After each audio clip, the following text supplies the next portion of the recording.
ओम शिवोहम शिवोहम शिवोहम। ओम सच्चिदानंद रूपाय विश्वोत्पत्त्यादिहेतवे तापत्रय विनाशाय श्रीकृष्णाय वयं नमः। श्रीकृष्णाय वयं नमः। ओम अखंडानंदबोधाय शिष्य संतापहारिणे सच्चिदानंद रूपाय तस्मै श्री गुरवे नमः। तस्मै श्री गुरवे नमः। तस्मै श्री गुरवे नमः। ओम। पूर्व प्रसंग में श्रीमद् भागवत की सुंदर दार्शनिक कथा श्रवण कर रहे थे आप।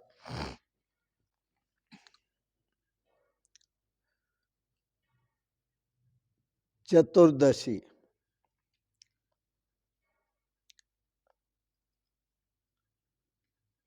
जो व्यक्ति तीन अवस्थाओं को पार करता है और तीन अवस्थाओं को पूर्व प्रसंग में आप श्रवण कर रहे थे, जागृत, स्वप्न और सुषुप्ति। इन तीन अवस्थाओं को पार करता है वह साधक तुरीयगा अवस्था, चतुर्थ अवस्था को प्राप्त करता है। और वह चतुर्थ अवस्था जो होती है वह परमात्मा के साथ एक होने की अवस्था है।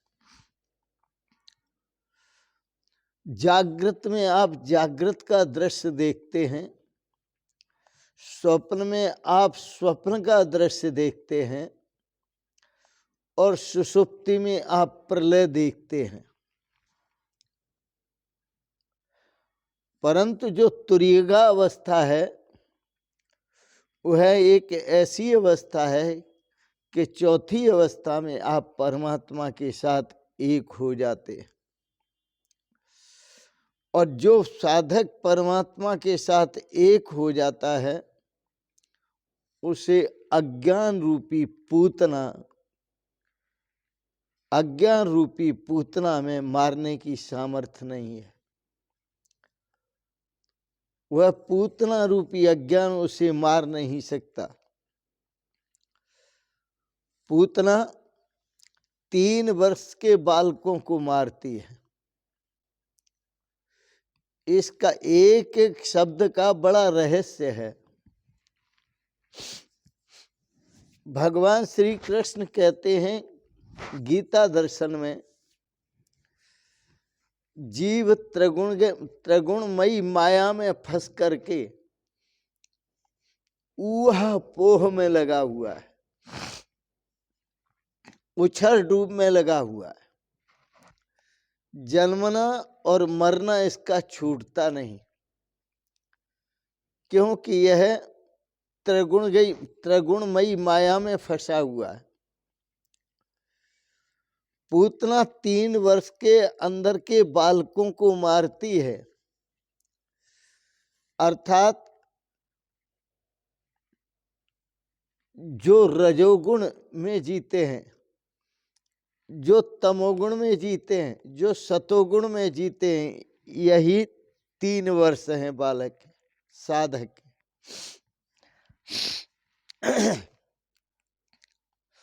और सत्वरज तम तीनों गुणों में जो फंसा हुआ है यह अज्ञान रूपी पूतना उसी को मारती है। क्योंकि माया त्रिगुण आत्मक है और माया का जो सौंदर्य है वह भी त्रिगुणात्मक है। माया का जो स्वाद है वह भी त्रिगुणात्मक है। लेकिन याद रखना, ऐसे व्यक्ति को पूतना मारती है, परंतु जो गुणातीत हो जाते हैं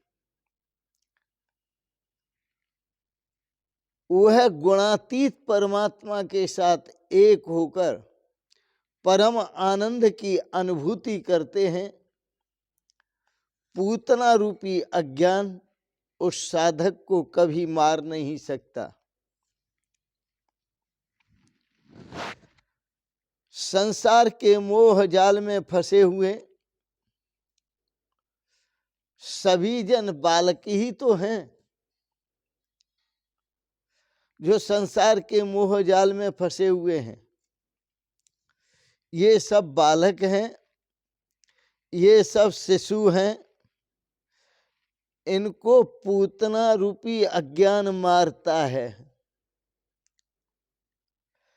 क्योंकि ये सब संसार रूपी मोह में फंसे हुए हैं। और ये मोह को त्याग कर, संसार के मोह को त्याग कर और ईश्वर के निर्गुण स्वरूप का ध्यान करें तो निर्गुण स्वरूप में जब लीन होंगे तो ये स्वयं भी गुणातीत हो जाएंगे। और गुणातीत होने पर इनको, साधकों को, सिद्ध पुरुषों को पूतना नहीं मार सकती। गुणातीत अर्थात प्रकृति से परे। जब तक गुणों में जीते हैं तब तक देह अध्यास रहता है। मैं 3.5 हाथ का पुतला हूं, मेरा जन्म अमुक तिथि को हुआ, तारीख को हुआ, अमुक का जन्म अमुक तारीख को हुआ और अमुक तारीख को उन्होंने शरीर त्याग दिया। अब देखिए ये शब्द कितना अच्छा है कि शरीर त्याग दिया। इसका मतलब वो शरीर नहीं थे और शरीर के मरने पर वो मरते भी नहीं हैं, शरीर के जन्मने पर वो जन्मते भी नहीं हैं। जो इंद्रियों के विषय में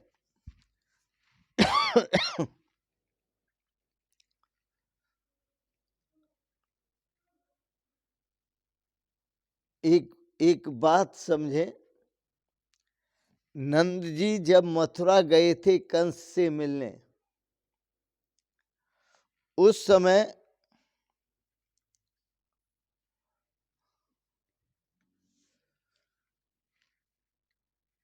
जो गायें थी वो वन गमन कर रही थी, वन में जा रही थी। नंद जी जीव हैं,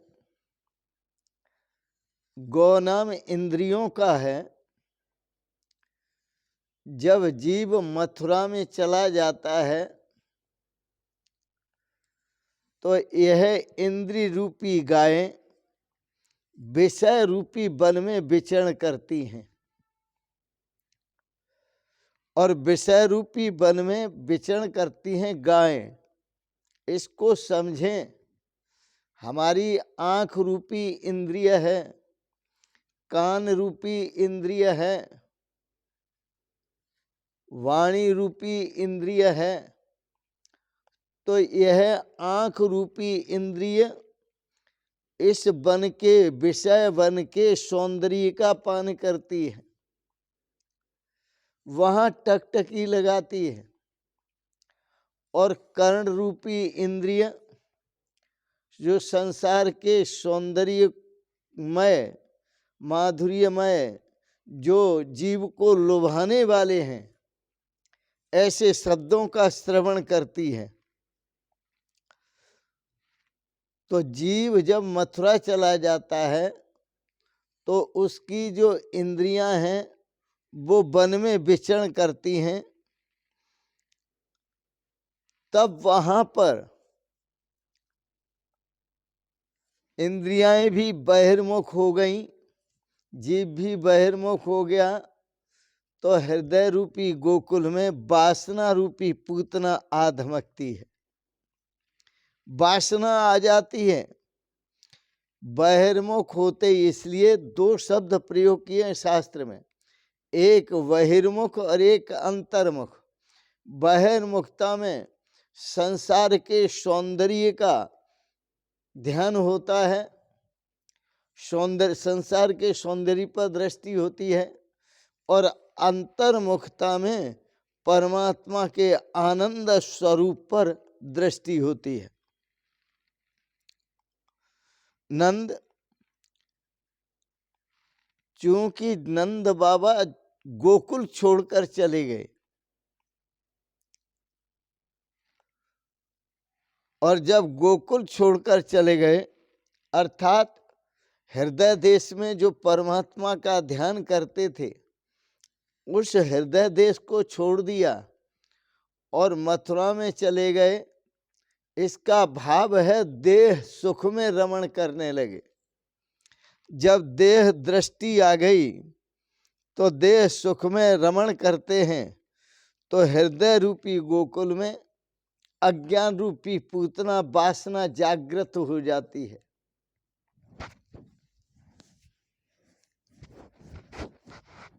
फिर नंद जी जब गए थे मथुरा तो वो श्री कृष्ण को छोड़ करके गए थे और जीव जब भगवान श्री कृष्ण को छोड़ता है तो वह संसार के देह सुख में फंसता है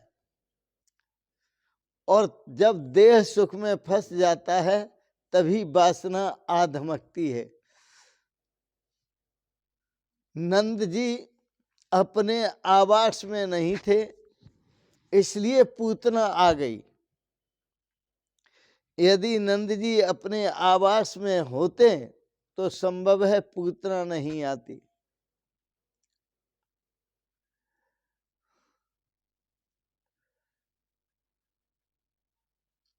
पवित्र आपका जो शरीर है यही मथुरा है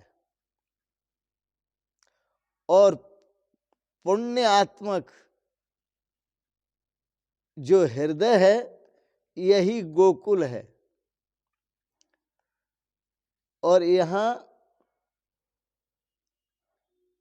जीव आत्मा का वास है, नंद रूपी जीव आत्मा का।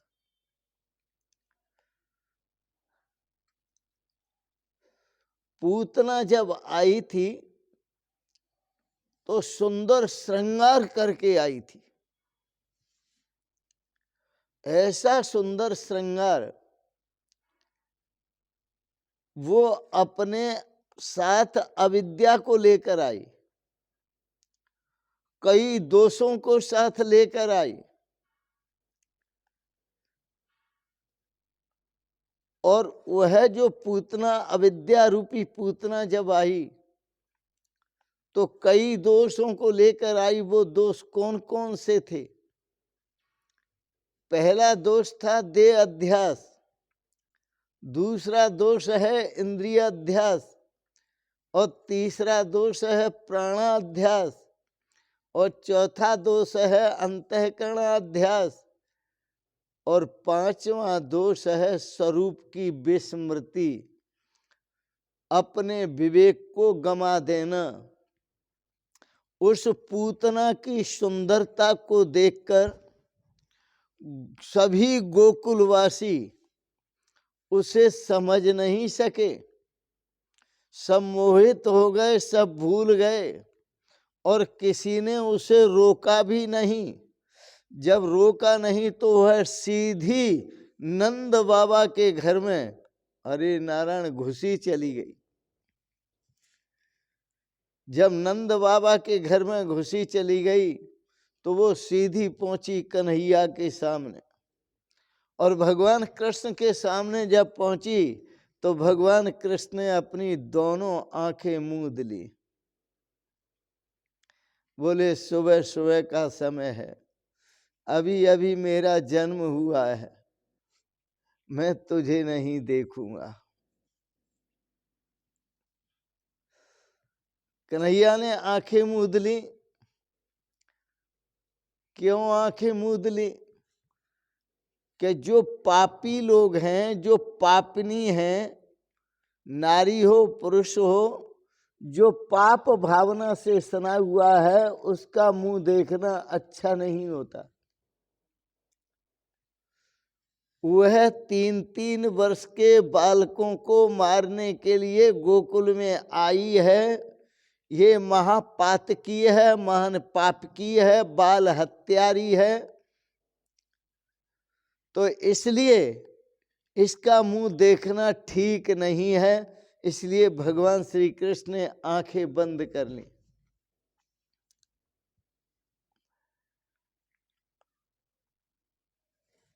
पर सुंदर तो ऊपर से थी,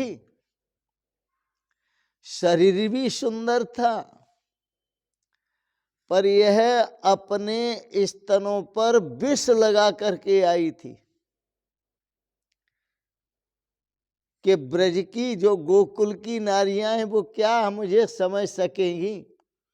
मैं उस कन्हैया को गोद में लूंगी और दूध पिलाऊंगी और विष से सने हुए स्तन जब उसके मुंह में दूंगी और वह दूध पिएगा तो दूध के साथ विष उसके अंदर चला जाएगा और वह समाप्त हो जाएगा।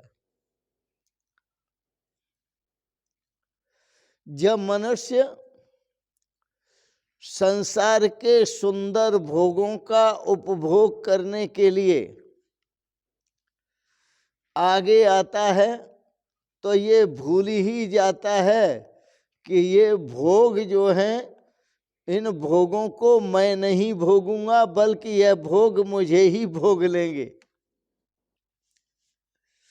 ऐसा ही शास्त्र में कहा है, भोगान भुक्ता वैमेव भुक्ता।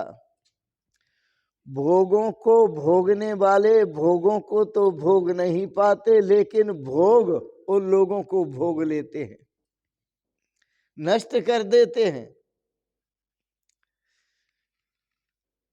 तो जिस प्रकार से पूतना की छाती पर स्तनों पर विष लगा हुआ था, इसी प्रकार से संसार का जो सौंदर्य है, बाहर का जो सौंदर्य है, इसमें भी विष लगा हुआ है। और यह विष ऐसा भयंकर विष है कि यह विष विषय से भी बुरा है। यह विष जो है, विषय रूपी विष जो है, विष से भी बुरा है। ऐसा ही महापुरुषों ने कहा है, विषय विष से बुरा होता कि विष तन ही जलाता है। विषय विष से बुरा होता कि विष तन ही जलाता है। विषय रोगी बना करके लोक तीनों मिटाता है। विष तो केवल शरीर को नष्ट करता है, परंतु विषय जो विषयासक्त होते हैं, विषय के विषयों से अनुराग करते हैं, उनका जीवन तो महाराज ऐसा हो जाता है कि उनके तीनों लोक नष्ट हो जाते। इसलिए विषय विष से भी भयंकर है। भगवान श्री कृष्ण ने सोचा, बाल कृष्ण भगवान ने, माता आई है और दूध पिलाने के लिए इसका दूध तो पीना ही है, अनादर नहीं करना है। शास्त्र में कहा मातृ देवो भव, माता का भक्त तो बनना ही है। उस पूतना ने बाल कृष्ण भगवान को उठाया और गोद में लेटा लिया। सज धज ब्रज को चली नवेली बन के लुच्ची, सज धज ब्रज को चली नवेली बन के लुच्ची, गरल लपेटी दई लाल के मुंह में चुच्ची। उसने जहर से लपेटी हुई अपनी चुच्ची जो है लाल के मुंह में दे दी। अब लाल जो है दूध पीने लगे। दूध क्या पीना था, दूध पीने के बहाने से इस पूतना को धराशायी करना था। तो दूध पीने के बहाने से उसको, उसके प्राणों को पीने लगे।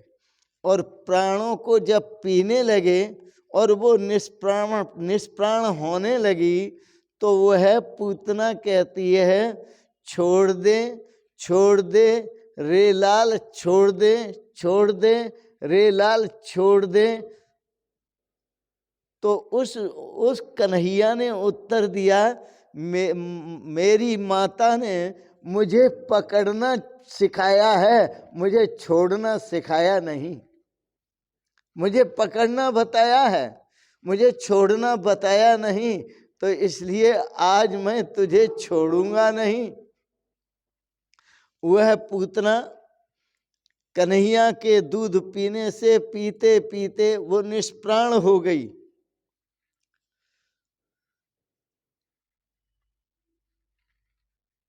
सौंदर्य को देखकर, संसार के सौंदर्य को देखकर मनुष्य मात्र लुब्ध हो जाता है, आकर्षित हो जाता है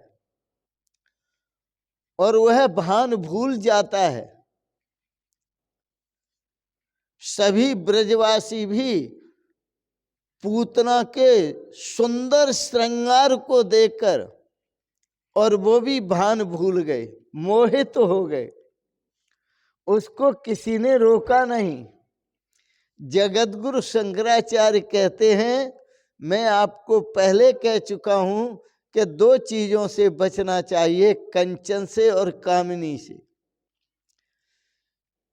जगतगुरु शंकराचार्य ने एक श्लोक में कहा, उसका भाव है कि लोग जो भी करते हैं मनुष्य मात्र, वो क्या रूप की, वो त्वचा के रूप की मीमांसा करते हैं, वो गोरी चमड़ी की मीमांसा करते हैं, परंतु आत्मा की मीमांसा नहीं करते। जब शरीर सुंदर देखते हैं तो आंखें भी उसकी मीमांसा करती हैं, कान भी मीमांसा, वाणी भी मीमांसा, सब मीमांसा करने लगते हैं सुंदर शरीर को देखकर। यही हुआ ब्रज में, गोकुल में। पूतना के सुंदर शरीर को देखकर सब उसकी मीमांसा में लग गए, देखते ही रह गए और अब आत्म विस्मृति हो गई, आत्मा की मीमांसा करना ही भूल गए। अरे भैया, जो व्यक्ति चमड़ी का चिंतन करते हैं, जो व्यक्ति चमड़ी का चिंतन करता है, वह अगले जन्म में चमार होता है। चमार जो चमड़े के जूते बनाता रहता है और बेचता रहता है। सो भैया, संसार के सो इस पर विचार कर लो कि संसार में शरीरों के श्रृंगार को देख करके मोहित नहीं होना है और श्रृंगार में समय नहीं गमाना है। यदि श्रृंगार ही करना है तो भक्ति का श्रृंगार करो, श्रृंगार ही करना है तो वैराग्य का श्रृंगार करो। जिसके वस्त्र सुंदर होते हैं और मन मैला होता है, वही पूतना है। जिसके वस्त्र सुंदर हैं,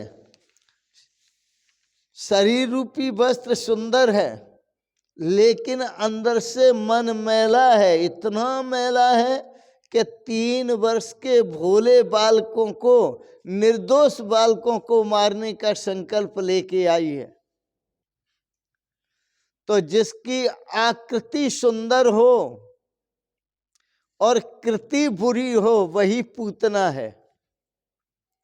माताओं बहनों में भी, नारियों में भी, जिनकी आकृति तो सुंदर है लेकिन जिनका आचरण असुंदर है, जिनके विचार असुंदर हैं, जिनके भाव असुंदर हैं, जिनकी दृष्टि असुंदर है, वही पूतना है।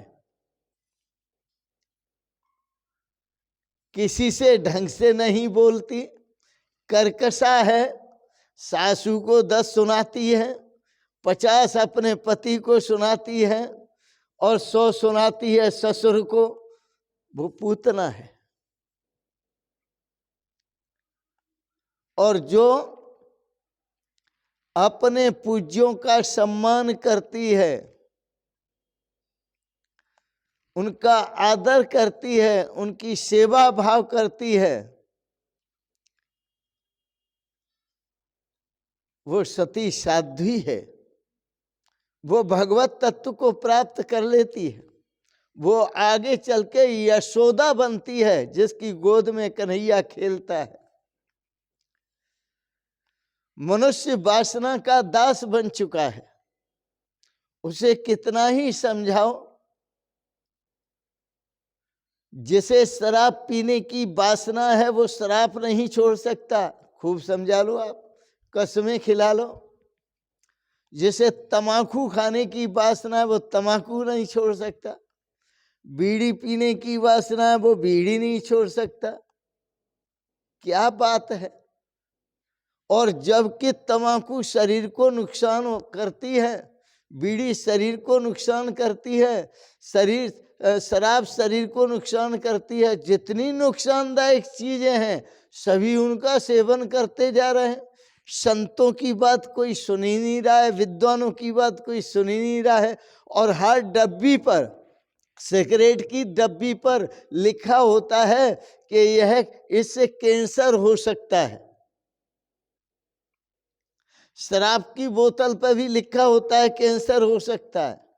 बीड़ी की डब्बियों पर भी लिखा होता है कैंसर हो सकता है। लेकिन यह मनुष्य इतना समझदार है, अक्खी देर देख जहरनू खांदा, ये संसार देखिया, आंखों से पढ़ता जा रहा है, देखता जा रहा है और फिर भी खाता जा रहा है।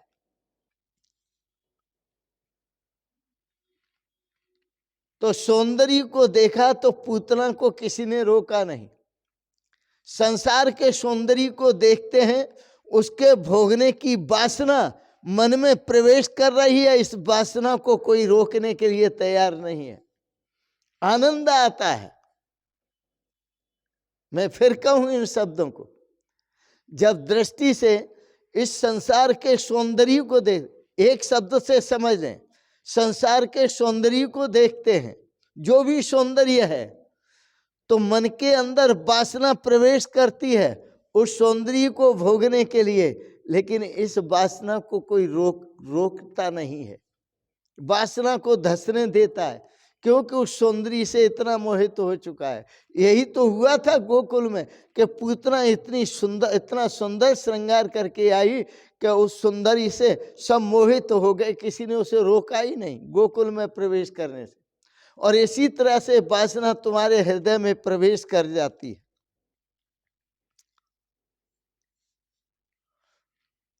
और विचार करो तो ध्यान रखना, साधारणतः वासना आंखों से प्रवेश करती है, क्योंकि सबसे पहले जो सौंदर्य का दर्शन करती हैं ये आंखें करती हैं। और आंखें जो सौंदर्य का दर्शन करती हैं फिर उस पर टिकने की कोशिश करती हैं। देखते रहो।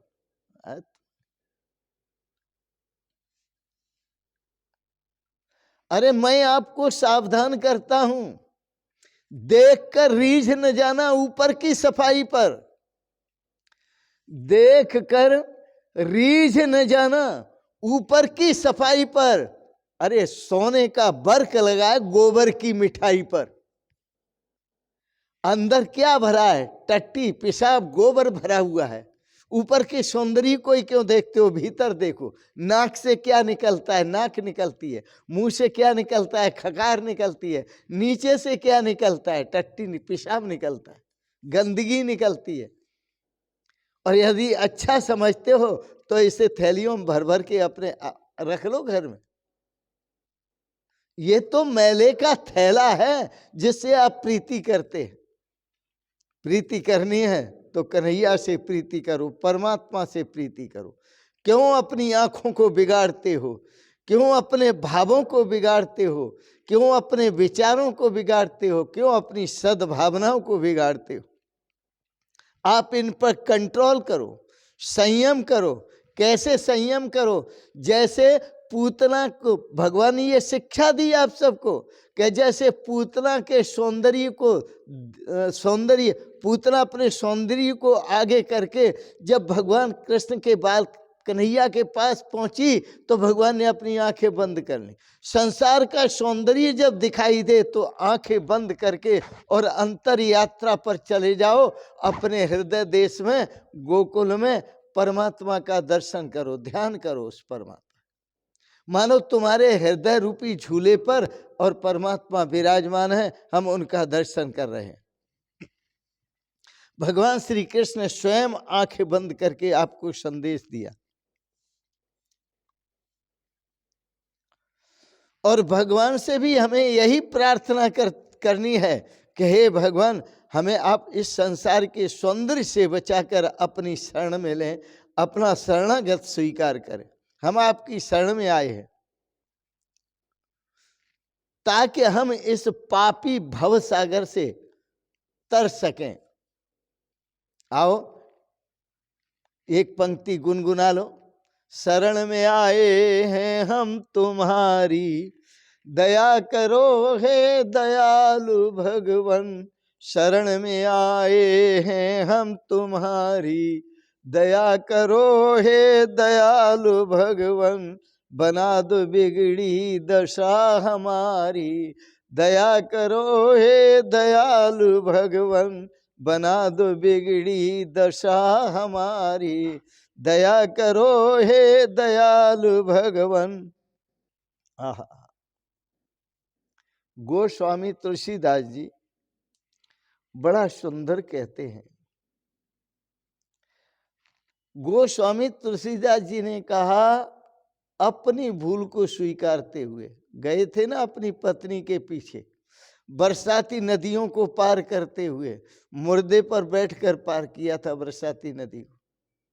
और जब पत्नी से मिलने पहुंचे अट्टालिका पर तो वहां सर्प लटक रहा था, रस्सी समझ करके चढ़ गए थे।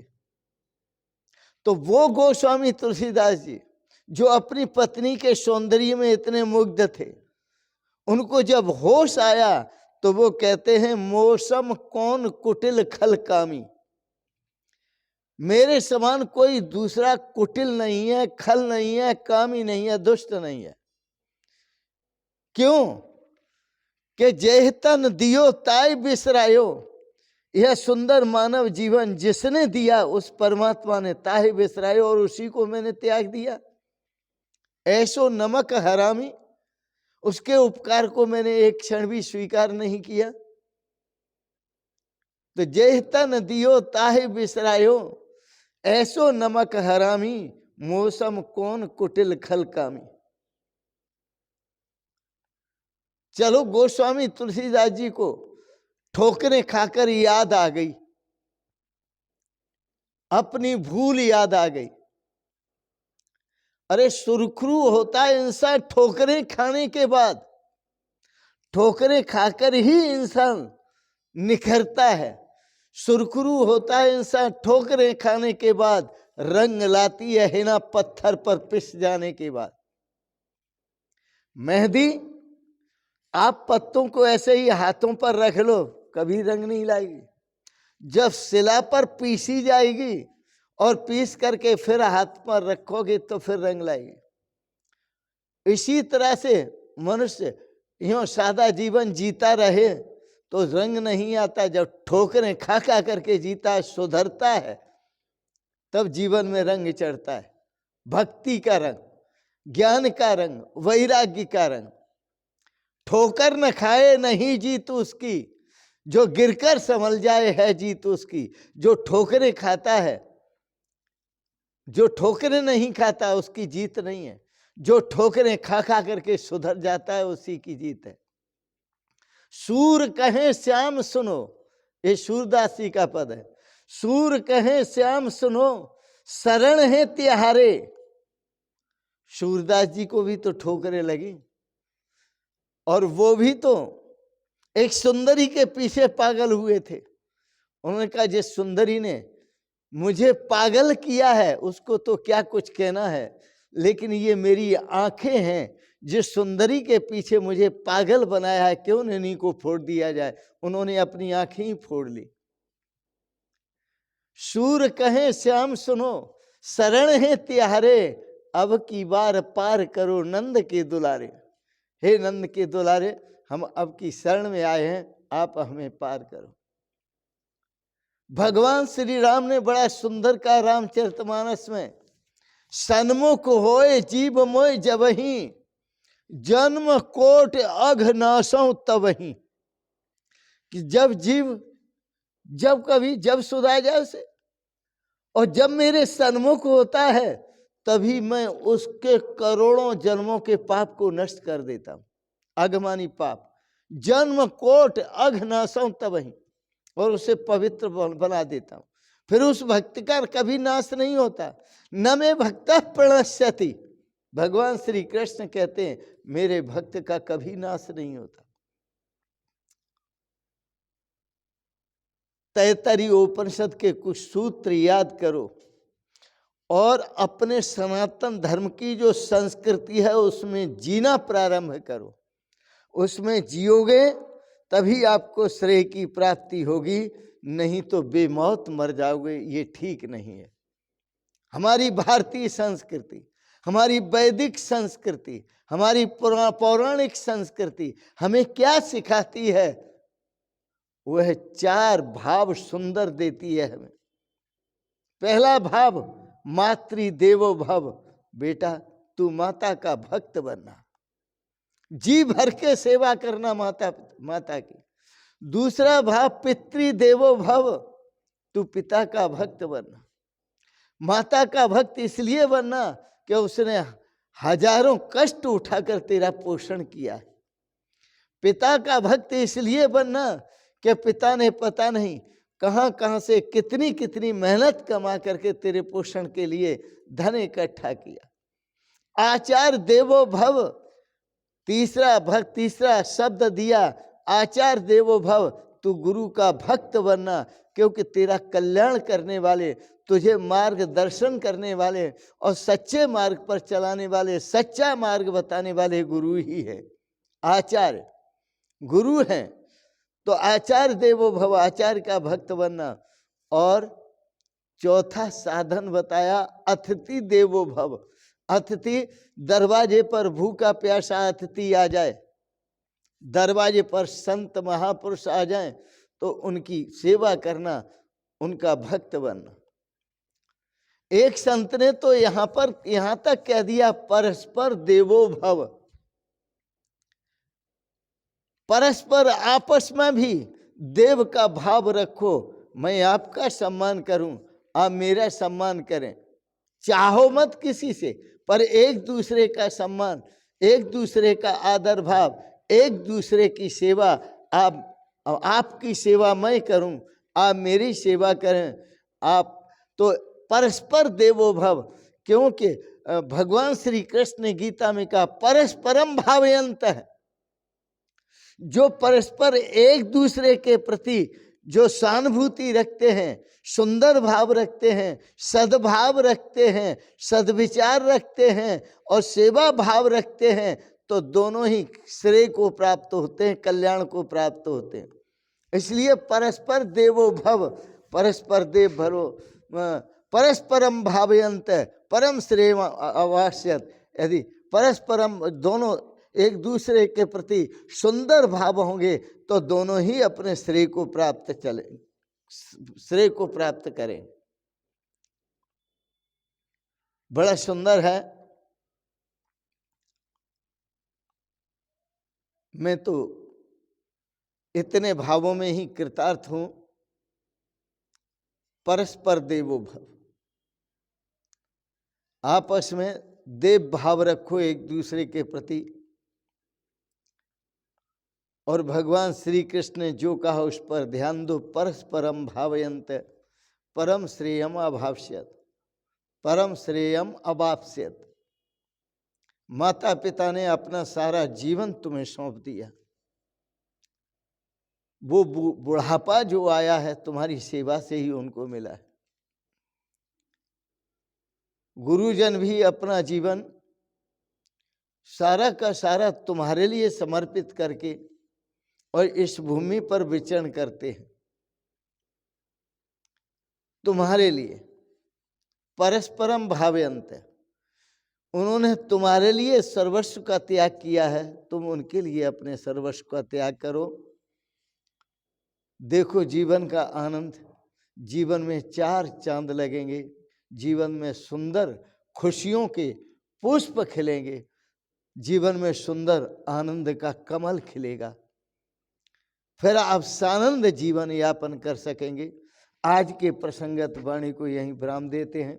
आपने बड़े प्रेम और श्रद्धा से श्रीमद् भागवत का सुंदर प्रसंग श्रवण किया, इसके लिए बहुत बहुत अनुग्रहित हैं। और एक बात जरूर कहेंगे, आप सबके प्रति कोटि से मंगलमयी शुभ कामनाएं करते हुए आपके जीवन में सुंदर सद्भावनाएं बनी रहें, सद्विचार बने रहें और सदाचार भी बना रहे, जिससे आप अपने श्रेय को प्राप्त करें।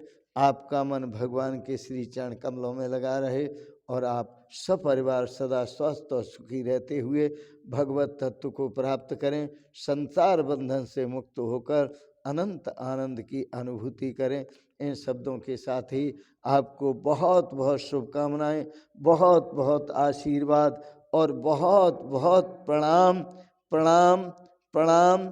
शिवोहम शिवोहम शिवोहम।